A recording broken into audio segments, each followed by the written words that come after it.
judging, we want to keep it simple, we want to keep it objective, and we want to keep it fair, and we want to maximize students' learning. It's really all about what they get out of this competition. Whatever judgment you do make, you need to apply fairly throughout the rest of the judging. So just mention that in terms of keeping things simple and maybe even giving yourself some space or time to consider what requests come before you as a judge.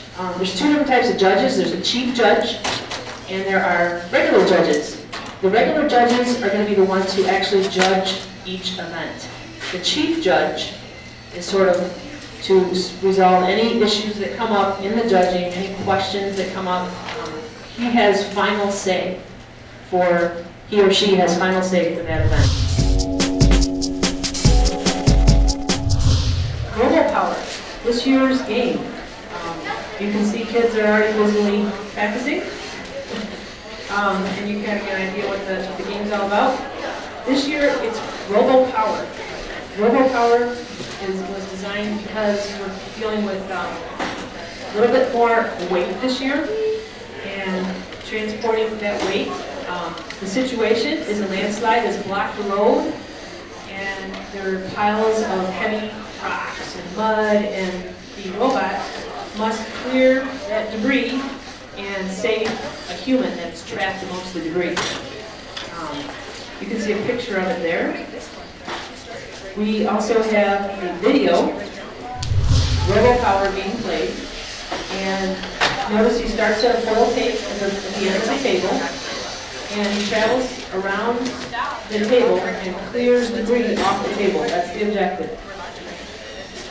As the debris is cleared, he's looking for the human bottle. The human bottle is specially marked.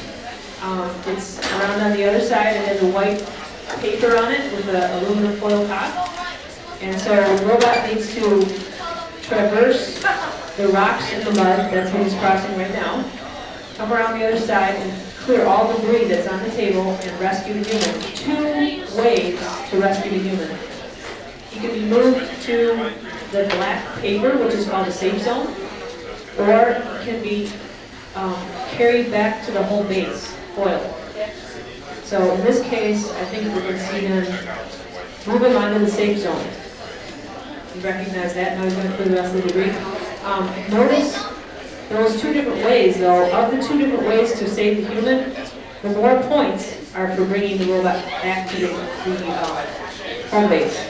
I think it's 30 points for retrieving the human to home base and 20 for getting it onto the safe zone. So if the team wants to maximize their points, they have to bring it back to home base.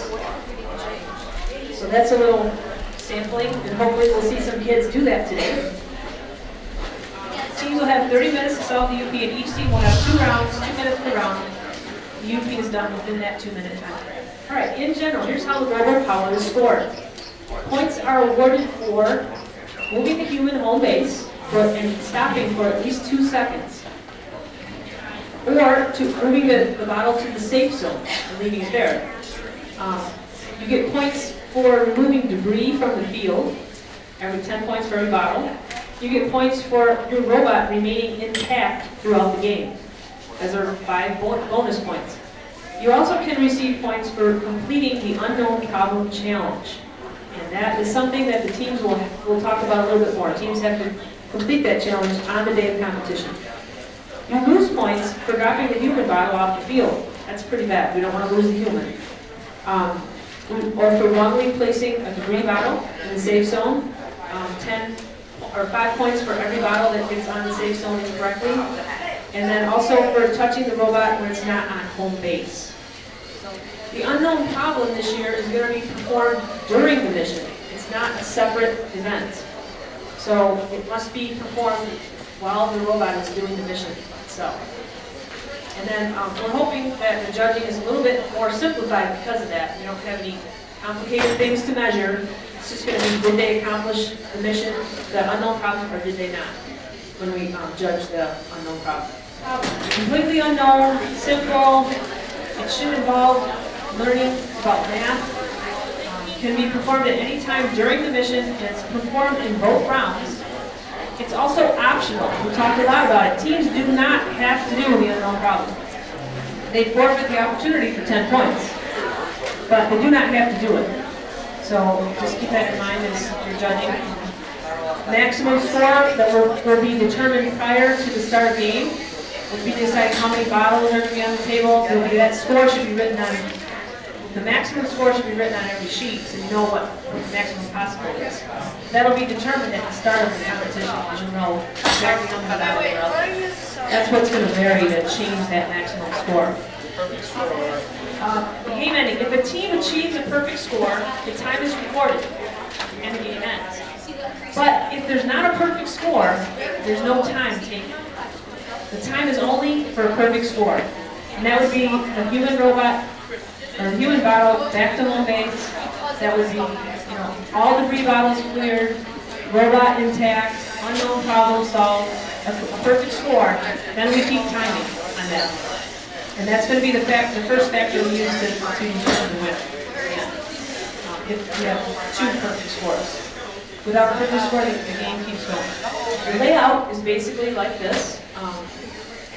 We have a safe zone, we have bottles around it's basically what we saw already. Dimensions are shown on this layout. So it's a minimum of 25 centimeters on each side, going around the safe zone. Foil tape is 5 by 5 centimeters. Pencils are randomly placed on the table. They do not go on the safe zone, however. They're just going to be randomly on the table. There's a maximum of 8 degrees angle on the table, and so about 10 inches. So anything under 10 inches is valid. And I'm not sure what the ones are today. I think they're about 8 inches, 8.5 inches roughly. So from the bottom to the top of the playing table is about 8 inches on the ones today.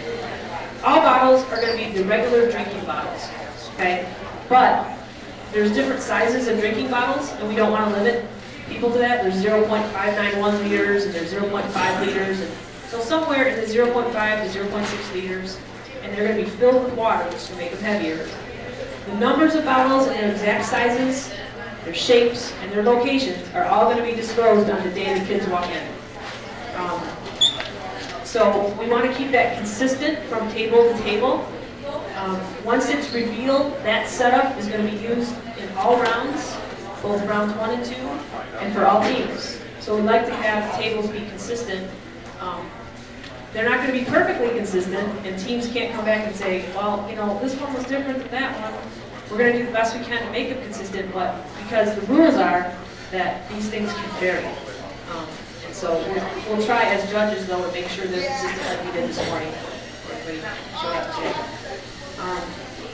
Bottles have to be spaced a minimum of 5 centimeters apart near the north and south side of the safe zone. Because where we set the bottles up have to be set up that way each time when we set the board. Pencils, number of pencils or lengths, this is all going to be random. How many pencils are on the table, colors, gaps between them. It's not, on the day of competition, we want to have our tables the same, but they can be set up as many pencils, varying amounts of pencils, varying sizes and colors. They have to be firmly taped, and then there's no pencils on the safe zone. Home base. Just that little piece of foil. Robots must start the game while any part of the robot is over the home base. Not the center of the robot. Any part of the robot has to be under the home base.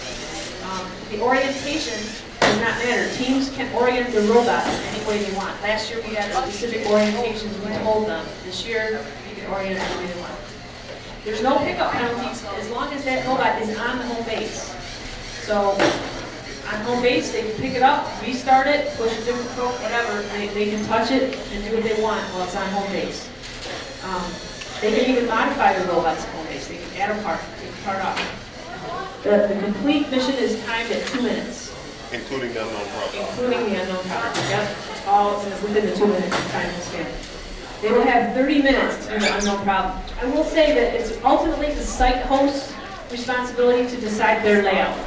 So, work with if you go to a site to judge, work with the site host.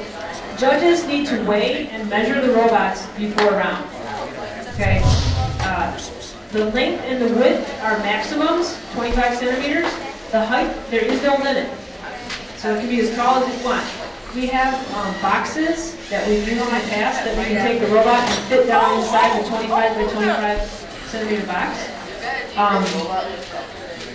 We'll have scales that the robot can be weighed on. But they must meet the requirements of the size and weight. They cannot expand their dimensions during the game. You can't have a robot that drives out onto the field and flips an arm out and starts sweeping the table. It must stay 25 by 25 centimeters in size. So as a judge, you're going to need to be watching for that. We've had a lot of interesting questions related to that. More time or more penalty. But when you do give a pickup penalty, you need to lay down your red card. That red card, the reason for it is something you see and you want to remember when you do the final scoring. When the match is over with, you've got debris bottles off the table, you've got debris bottles on the safe zone, you've got things you can count as you're going through the judging thing, but you don't have anything to remind you that they had pickup penalties. So the red cards are in your hand for that purpose. You can lay them on the floor, make them visible, that when you've done a red card, it's out there. I don't care, stop blocking. They just help you for scoring later on. It helps the team know, too, that you call the penalty. If touched, robots must restart from home base. You can't start in the middle of the playing field somewhere. It has to be, if it goes off an edge somewhere, it needs to be picked up and brought back to home base. There is no reset of bottles once the game is started. Once the robot starts to move around the field, we don't reset a human bottle, we don't reset debris bottles, they're done. Wherever they end up, they end up. As long as the robot is enclosing or touching the human bottle, and the robot, any part of it is on or over the home base. So the robot has to be over the home base, but not the bottle. Robot has to be over home base with the bottle in possession. In possession, but not the bottle. Yes. Yep. Well, I guess one of the most important things here is judges will have discretion in making decisions during the game, and the judge's decision is final.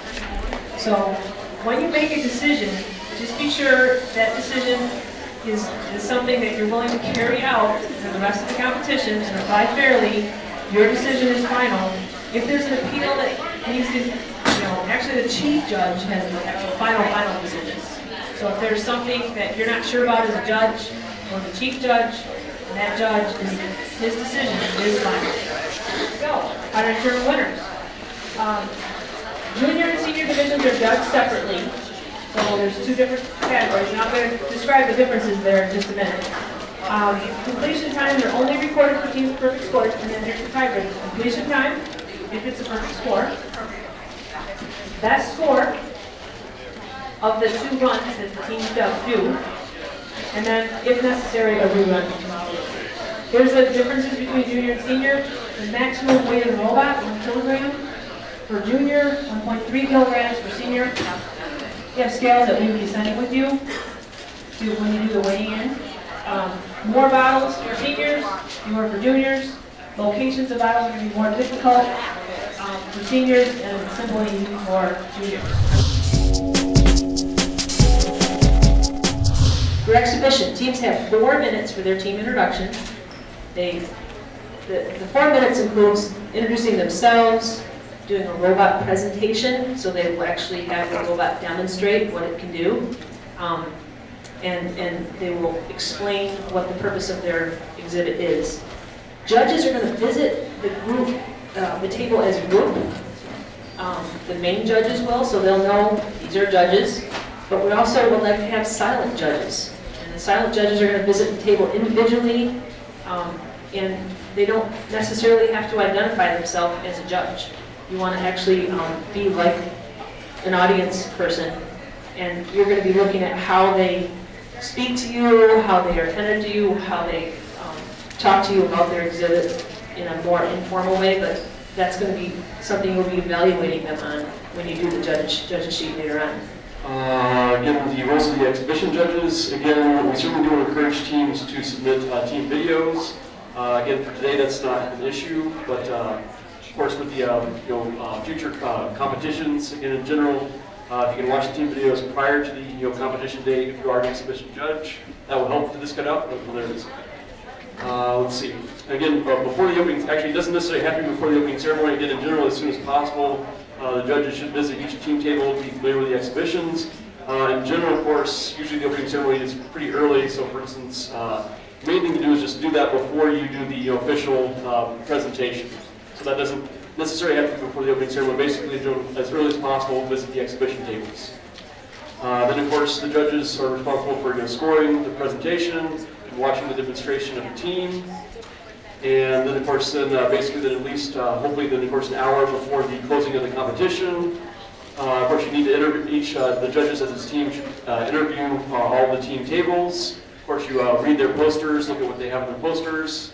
Again, actually asking for demonstrations, this is certainly pretty much under the, actually, this really should take place, I guess, during the official presentation. In general, of course, usually we have one of the judges, who knows something about the code, inspect the program code. Again, someone else who's maybe familiar with construction of robots. Doesn't necessarily be the same person, but again, depending on how many judges we have, someone, of course, also needs to inspect the robots. And of course, the main, responsibility of any exhibition judge, is then, of course, to submit your ranks with comments to the chief judge.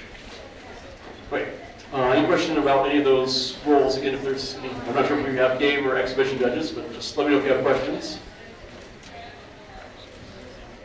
Okay, the chief exhibition judge. I was the chief exhibition judge last year. The chief exhibition judge for this RoboFest season, unfortunately, is not able to be here today, but it's one of my colleagues in the math department. Will be Dr. Guangchong Zhu.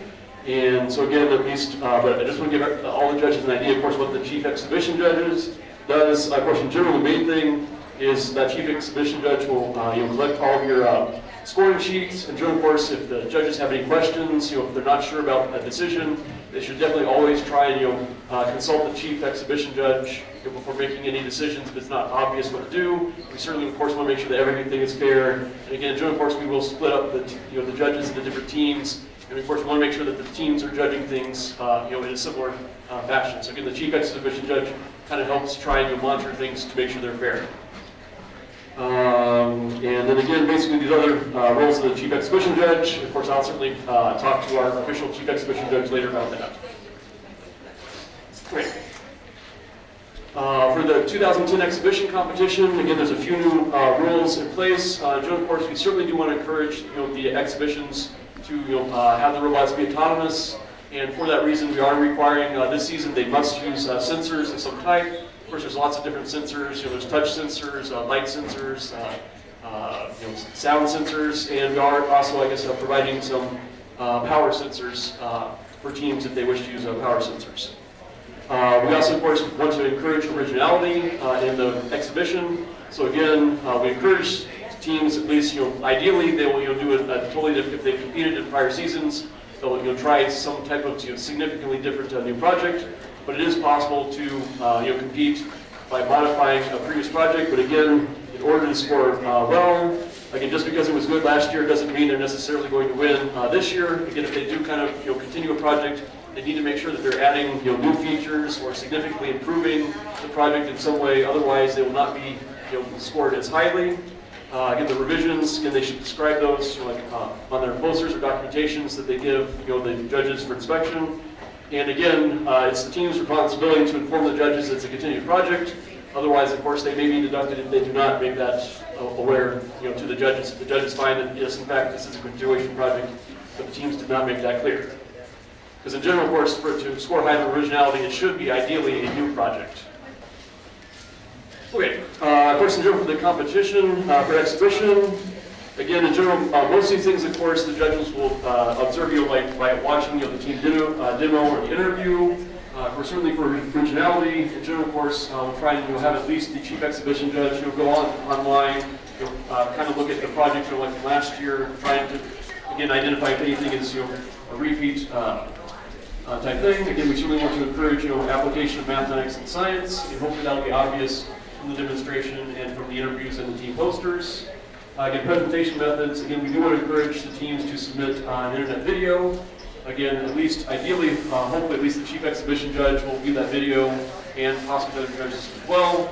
In general, of course, that should be one of the factors. So again, teams should in general score higher if they do include the video. Of course, the poster and the presentation are other important things. Again, the source code robot inspection. And of course, the last categories again are hopefully characteristics that the judges should observe through their interviews and through the demonstration sheets today. So again, we certainly encourage exhibition judges to go online and again find that sample scoring sheet. Again, you can basically see how all of these categories will translate into how you actually score them on the scoring sheet. So again, it should be a fairly straightforward correspondence between those topics. It's a similar type of rules to the exhibition judging.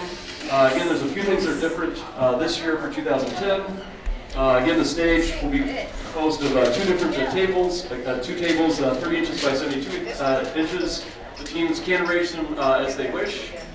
And for that reason, of course, teams are expected to provide their own tables, again, staging area for the competition. So again, that's something that's new for RoboFashion compared to last year. In general, again, the judging criteria, it's fairly similar, of course, to the exhibition. Of course, the teams, they should give an intro, again, presentation, how they do the presentation is important. Again, the demonstration, how reliable, did it work is another category. Again, certainly one thing judges are expected to look at for RoboFashion, is did the teams, use the whole stage? Again, of course, there's artistic nature, you get the choreography, again, some other things to take into account. Of course, creativity and innovation, again, hopefully this will be a new type, significantly type, they've competed in prior years. We hope they've done something significantly new. Of course, as always, for all RoboFest activities, you want to be educational, which involve math and science. And of course, another thing for RoboFashion, again, the teams can compete with only one robot. They are expected to hopefully use 2 robots so that the robots can interact with each other.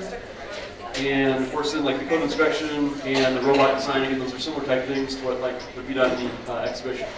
And we certainly do want to encourage new technology used. In general, of course, hopefully asking the teams, what type, did you use any new technology? Is maybe one way again of trying to decide that category. And again, the RoboFashion rules again are available online. So again, any RoboFashion judges can certainly encourage you to go online and find that.